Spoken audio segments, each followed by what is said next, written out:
So what's up guys, I'm Black Ops Amazing, welcome back to another video on the channel, welcome back to a Q&A, the series where I take your questions from the comment section below to do with the zombie storyline, Easter eggs, and I answer them. As always, if there's anything you want to know for the next video, leave it in the comment section below, preferably to do with Black Ops 6 zombies. And as a quick little reminder, just in case you haven't already, I'd appreciate anyone who's not already subscribed to the channel to just click that button, it takes 2 seconds. Thank you guys so much, but getting straight into it then, the first question of today, or this isn't really a question I guess, but I saw them bring it up in the previous one and I totally forgot about this. I'd never even thought about it up until now, and because we saw it in Black Ops Cold War and since then we've had Vanguard zombies, Modern Warfare 3 zombies, and we are now on to Black Ops 6 zombies. At the time of Cold War we didn't understand it, but going back to look at it now, well, we may get a totally different answer, and actually we didn't have an answer for this at the time. So this one was from Max Austin 145 and they said, people still don't talk about the free purple rare Easter egg on Outbreak. It's literally Dr. Monty. Now, like I said, I totally forgot about this. Just in case you aren't aware, this is a part of the Super Easter egg. So once you've completed D Machine, Firebase Z, Maldertoten, Forsaken, and both Outbreak Easter eggs. I'm pretty sure the only one I never completed on Cold War was the second Outbreak Easter egg. I tried it once, died, and never went back to it just because I don't enjoy that mode at all, so I tried to play it as little as possible, but I was aware of this Easter egg because, of course, everybody else uploaded it. So for reference, the gameplay you can see here is from Darleak. But once you've finished all of those Easter eggs, in Outbreak, you can then find this structure in a corner of one of the maps, which in itself looks ominous. You can see weird carvings all over it.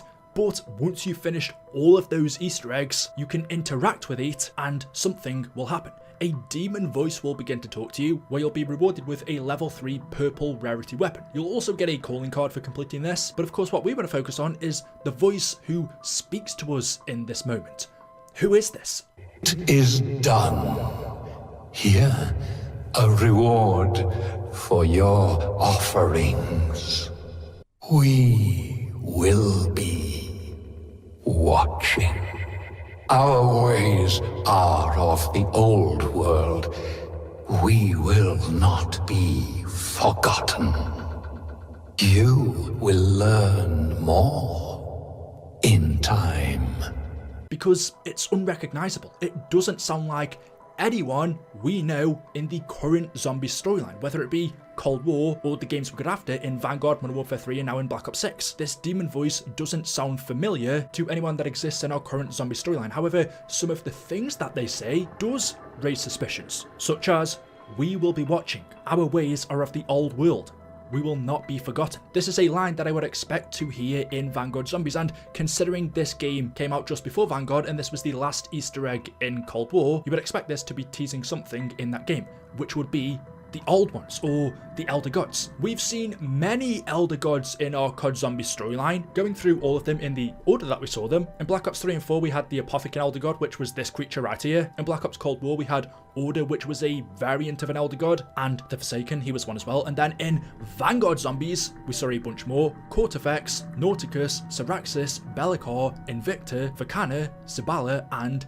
Decimator, all referred to as the old ones. In the Vanguard Zombie storyline, we learnt about the ways of the old ones, their world, how they used to rule and what they became. Vanguard ended with the death of Cortifex, him falling into the depths of the Dark Aether. So it would make sense that this demon is one of the old ones from Vanguard. It was a teaser towards that game, but the voice doesn't sound like any of those Elder Gods I've just listed. We've heard all of them speak, and it doesn't sound like either one. And the other thing worth pointing out is Vanguard was actually a prequel to Cold War. So really, if this demon voice isn't breaking the fourth wall, when he says you will learn more in time, it wouldn't make sense if he was talking about Vanguard Zombies, because canonically in the storyline, those events had already happened. What comes next is actually Black Ops 6 Zombies. That's the sequel to Cold War. Like I said, that's if Treyarch aren't just breaking the fourth wall with this. Realistically, saying you will learn more in time should refer to Black Ops 6 or anything that comes after. But even if it was just a teaser to Vanguard, well, again, this voice doesn't sound like Cortifex, Nauticus, Syraxis, Bellicar, Invictor, Vakana, Decimator, Zabala, none of them. In fact, as I saw other people bring up in the comments of this video, he sounds very familiar to Dr. Monty. Now that may sound super far-fetched, but is there even a 1% possibility that this could be him? Well, at the end of Black Ops 4 Zombies, Monty was banished to the Dark Aether. When we are gone, so too is everything that spewed forth from the Aether. Element 115, the Apothecaries, even Monty himself. all of it will be banished to where it belongs. The Dark Aether. So he didn't die, he was alive at that point, he lived in the Dark Aether, but anyone who's sent there will succumb to it. Either they will be killed by some Dark Aether creature, so a zombie or a mimic, an abomination, something like that, or they will succumb to its side effects and eventually turn into something like a zombie anyway. However, Dr. Monty isn't a normal human. We know that. He had existed since the beginning. He had powers. So you're then going to wonder, would anything within the Dark Aether be able to kill him? I suppose some of that depends on whether or not he still had his powers when he was banished there. And the second thing is, would he even be affected by the Dark Aether? And the answer to that is yes, because he already was. Dr. Monty was already corrupted by the Dark Aether. He became corrupted at the exact same time that the Shadow Man did, but he remained alive. He didn't turn into a zombie. His motives just changed. So knowing all of this, is there the possibility that Dr. Monty is still alive in the Dark Aether?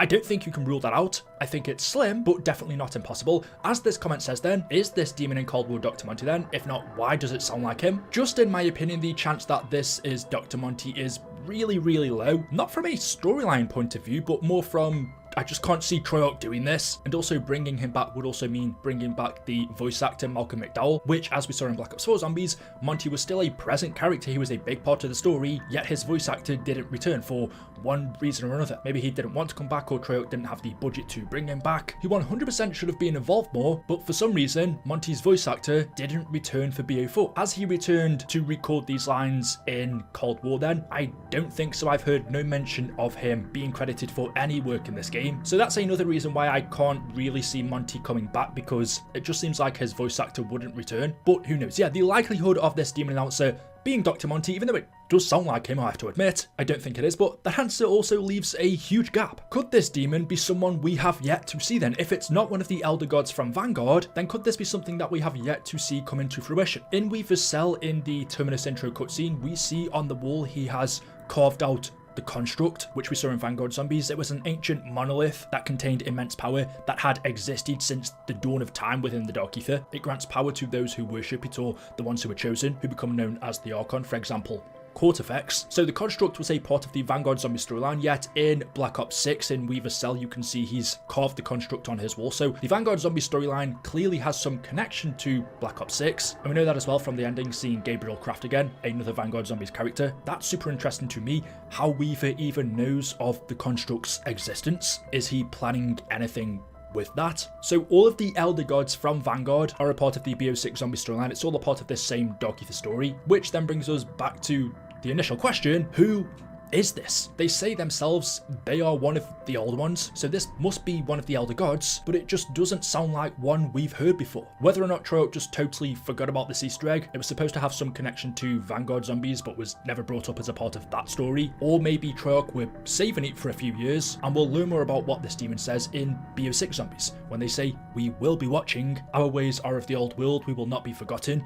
You will learn more in time." It's clear the old ones will be making an appearance again in Black Ops 6 Zombies. It's just that right now in the story, it's in the background, slowly cooking up. The second and final question of the day is from Nacho4U, and they say, "Here's something I've never seen anyone ask. In the ending of Forsaken, we see them being taken to Terminus as well, but there's no mention of them. I'm assuming they were killed considering they were the most experienced, which in turn made them the most dangerous to keep alive as they went through Die Machine, Firebase C, the events in Outbreak, Mal der Toten, and Forsaken." This is also something I've never thought about, but if we go back to the Forsaken cutscene, we see everybody gets arrested: Weaver, Carver, Gray, and Strauss, and on Richtofen's computer screen where he has the group memo, he had 4 points of what he was going to do once the Forsaken was contained. It said, "Entity acquired, all breaches sealed, Max is locked within the Dark Aether, she is no longer a problem for Project Janus, divert strike team to Black Site 13 for indefinite containment, I will shut down Requiem, our agents can move on Weaver and the rest." That last point is exactly what we see here, Richtofen's agents moving on Weaver, Carver, Gray, and Strauss, but he also says in there,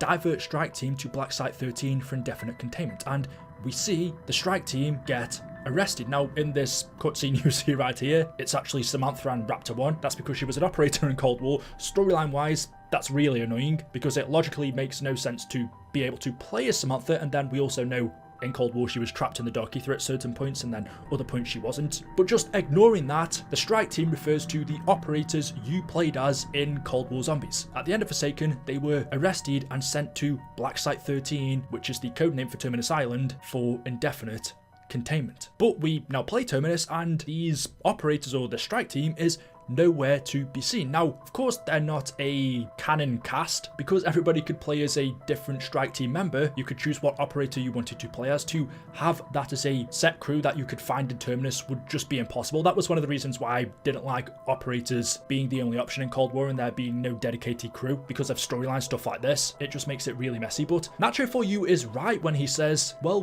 where is this strike team? They were locked up in Forsaken. They were sent to Terminus Island along with Weaver, Carver, Gray and Strauss, but we don't see them. There were many other inmates here at Terminus. All of them eventually met their demise. Some of them died via cardiac arrest. Most of them were used in Dr. Modi's experiments and became zombies or turned into amalgams. So the most likely option, in my opinion, is that the strike team became Modi's test subjects. And because they were operators, we didn't have a specific set of characters that were canon to the storyline. That's why we're hearing no mention of the strike team. So there we go. Let me know your thoughts in the comment section below. As always, hopefully you've enjoyed the video. If you have, drop a like rating. Make sure you are subscribed to stay up to date with the latest content on the channel. Thank you all for watching, and I will see you in the next one. Until then, goodbye.